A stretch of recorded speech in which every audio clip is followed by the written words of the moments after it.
Are you considering starting a part-time side hustle or a small business as a way to make extra money for you and your family? The economy is kind of tough right now and prices are really, really high. And most people's full-time job doesn't even supplement the income that they need. Well, if this is you and you have considered it, thought about it, maybe kind of don't know which direction to head, then keep watching as I cover this topic. So let's get right into it.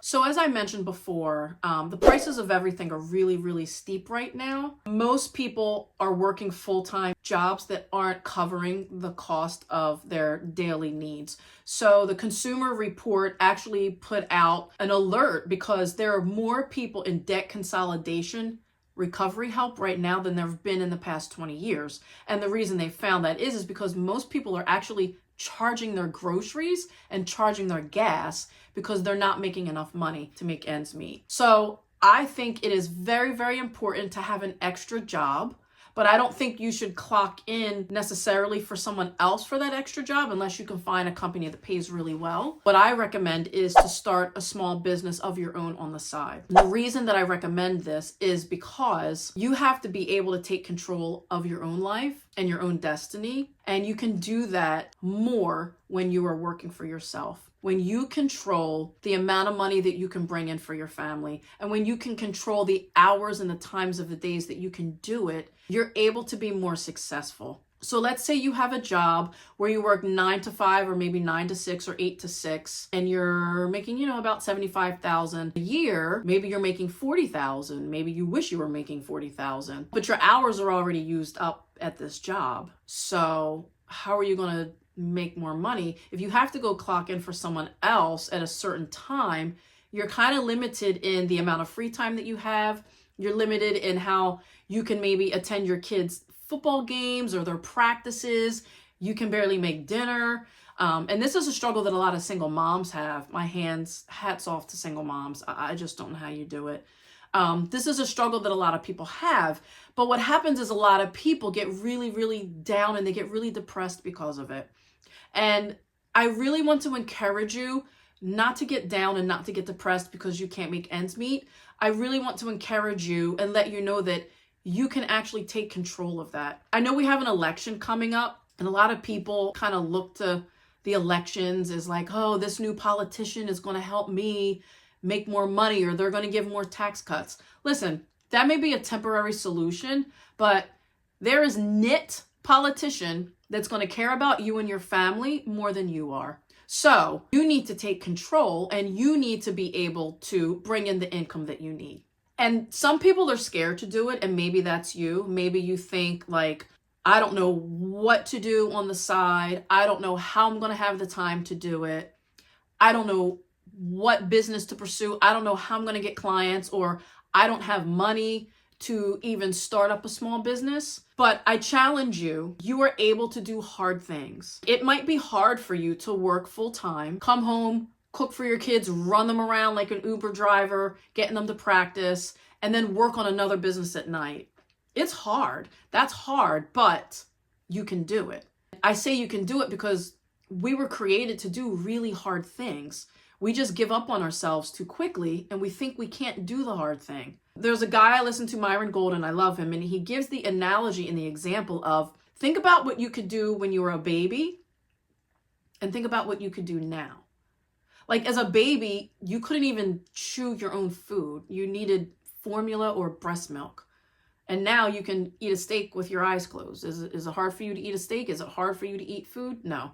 You couldn't put your shoes on when you were 1 year old. You couldn't even tie them. Now you can do it with your eyes closed. So I say all that to say there's a progression. Things are hard at first, but when you make the decision to do them and you make a decision to learn how to do them, they actually become easy. When I started my business, it seemed hard and it seemed daunting, but my back was against the wall. I had to do it.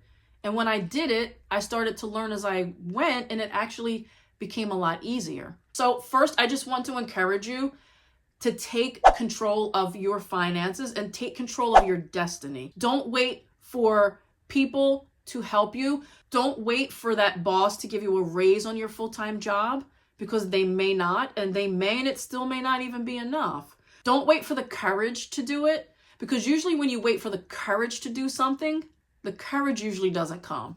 Most things that I have done and that actually have turned out really well, I did them really scared. I did them really unsure of myself, and I didn't have an action plan, and I kind of was going at it blindly.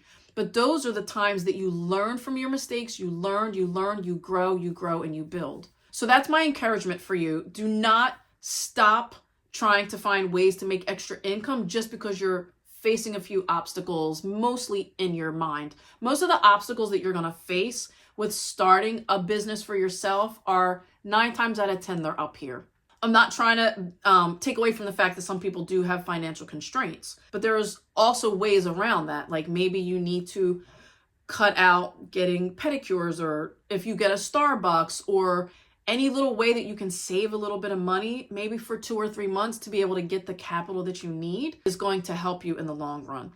There are also businesses that you can start up that don't require a lot of money.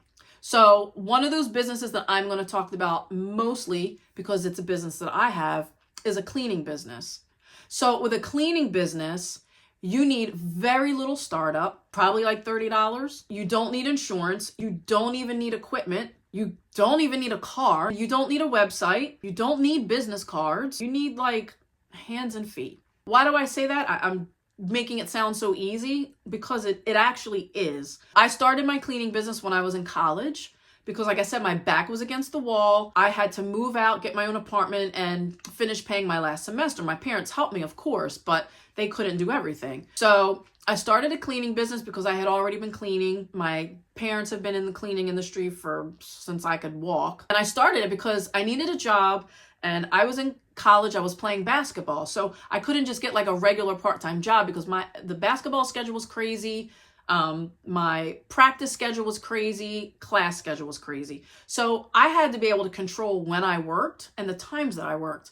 And I was like, let me just try it. So I passed around a bunch of flyers that I had printed off. That was the $30 investment that I'm saying you need. I think I spent like $25 on flyers. I passed them all around. I passed around like 100, 120 maybe. I had 7 clients. They weren't just like one-time cleaning people. These were people that stayed with me. I actually had 10 phone calls. I did 10 jobs, but 7 of them stayed with me. And then I was able to clean for them every other week. Well, that company it cost me my $25 investment on my flyers. All of my clients had their own supplies. I told them, you have to supply me with a mop, with a bucket, with rags, paper towels, cleaning. And they were like, yeah, sure, no problem. We have all that. And I did all the work in my neighborhood, so I didn't even have to drive. I had a car, but I just blitzed my neighborhood. I was walking. I was going to work in my flip-flops, literally showing up at their house, cleaning, going back home, and then running off to school. I did that for 2 years until I graduated college. Then I moved off. I got like a, corporate job, because that's why you go to college, to get a good job. I got the good job, and I wasn't making enough money at my new job to pay my car. I had student loans, forget rent. I didn't even move out. Like I moved back home. So I decided to start cleaning at nights, like on the night in between work and on the weekends. And then I took like one job early in the morning. So I was able to do that for about a year. And it brought in the little bit extra income that I needed. But what happened was I was starting to get more calls, and my job was kind of getting in the way. So because I was able to, because I lived at home and I was younger, I took the leap of faith. I quit my job, and then I started the cleaning company full time. Well, that was 20 years ago, and I haven't looked back since. Now, I'm not recommending that you quit your full-time job. I actually think the opposite. Whenever people ask me, should they quit their job, I always tell them no, unless you're like 21 to age 25 and you live at home and you really don't have a lot of responsibilities, then yeah, quit your job and start your business. But most people have families that they're providing for. You can't quit your job, right? You need your benefits. You need your steady pay. You have rent. You have a mortgage. You have mouths to feed. What I'm talking about is starting on the side, working for yourself little by little by little. And you'll know when it's time to quit. You'll know because you'll have too much work. You won't have enough time to do it. You'll start to do the math and be like, well, yeah, I only work 2 nights a week. But if I did this 5 nights a week, then I could make as much or more than I'm making at my job right now.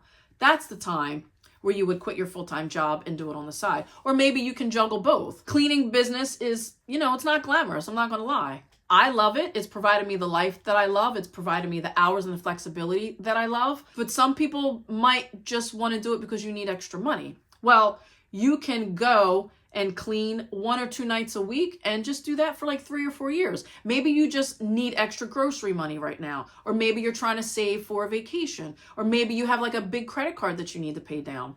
The benefit with a cleaning business is you're not signing contracts. You're not investing in equipment and money. You're just using your labor, your marketing skills. You're using your ability to get clients. You're doing the work, and then you're coming back home, and then you go to your job. But it's that extra cash that you get. I mean, you get paid cash when you're house cleaning for people, cash or Venmo. No one uses cash anymore, but it's like money every single day. So think about if you could get like 1 or 2 houses a week, or apartments maybe it needs to be an apartment. Apartments can pay between like $65 and $80 depending on where you live, and you get 2 or 3 of them a week. I mean, that could be like an extra $200 a week. If you could get 2 houses, that could be almost $300 a week. And most clients will keep you for every other week. So that could be like an extra $500 to $700 a month that you have in your account. I mean, most people would be really happy with that extra kind of money. Like, what could you do with $500 or $600 extra dollars a month? You could grocery shop without like stressing and having to put things back. You could pay down a credit card. You might be able to pay off a big credit card in a year. There's a lot you could do with that extra money. You could save for vacation. Maybe you just want to have savings in your account, or maybe you're trying to save for a home. There's just so much you can do with an extra income of a cleaning business. The other thing that you have to think about is that no one's going to care about you more than you are, right? So if you start a business on the side, you're going to care about yourself more than anyone else. Well, with a regular job, no matter how much your boss loves you, like I love my staff. I sacrifice for them. I try to make sure they have enough work. They all work for me part-time. I take less of a profit so that they can make more money. I love them. I really care about my staff, and it shows they stay with me for years. However, even in how much I care about them, if I had to make cutbacks because I was about to lose my business, they would start to lose their job. My husband is a fantastic worker. He's in the financial industry. Well, in the financial industry, they do like massive layoffs like every 5 to 7 years. Doesn't matter if you're the top salesperson in your company. The bottom line is what they care about. So when you're working for someone else, no matter how good of a job you do, I hate to say it, at the end of the day, you could lose your job. When you work for yourself, you kind of don't lose your job. If the well starts to dry up, you get innovative and you think of new ways to bring in more income and new ways to bring in extra money, right? That's what I did. My business has been through a pandemic. It's been through, I want to say the depression, but I'm not that old. The market crashed in 2007, and I still was able to survive, and I still was able to make it, and I still didn't have to lay any workers off. It got tight. I'm not going to lie. It got really, really tight. But at the end of the day, I knew that I wasn't going to get laid off and have to start all over again. So I think for most families, the ideal situation is one partner has like a corporate job, right? That first and the 15th getting paid is ideal. Benefits through them, 401k, disability insurance, the works. And then if another partner can be an entrepreneur, in my opinion, that is the best scenario. So in closing, I think it's very, very important that you start a part-time business on the side for yourself. And like I said, I've laid out why I think a cleaning business is ideal, because it's so easy to start one. There's no commitment. You can do it for a few months or do it for a few years, or turn it into a company like I have. I have some free downloads. If you click the link below, there's just a little bit of resources to maybe see what, having a cleaning business would entail.